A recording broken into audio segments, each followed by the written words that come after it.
আসসালামু আলাইকুম প্রিয় দর্শক এবং শ্রোতা, আমি আবার চলে এসেছি আপনাদের দেখানোর জন্য ডালিয়া তিস্তা ব্যারেজ। তো আপনারা তিস্তা ব্যারেজ দেখবেন, মজা পাবেন। আপনারা আমার সাথেই থাকুন।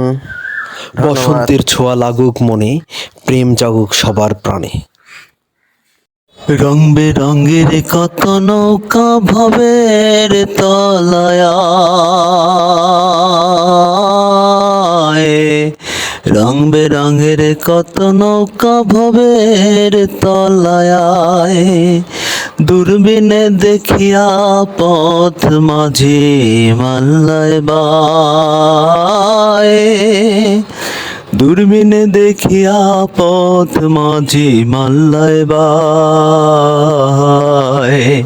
ঝিলমিলি ঝিলমিলি করে রে ময়ূর পঙ্খী নাই, ঝিলমিলি ঝিলমিলি করে রে ময়ূর পঙ্খী নাই। প্রিয় বন্ধুরা, ঝিলমিল ঝিলমিল করে ময়ূর পঙ্খী নাই, তেমনই একটি জায়গা ডালিয়া তিস্তা ব্যারেজ। এখানে চলে এসেছি আমি ঘুরতে এবং আপনাদের দেখাতে। ফুল ফুটুক আর নাই ফুটুক, আজ বসন্ত। এ বসন্তের ছোঁয়া সবারই লাগুক, সবাই আসুন।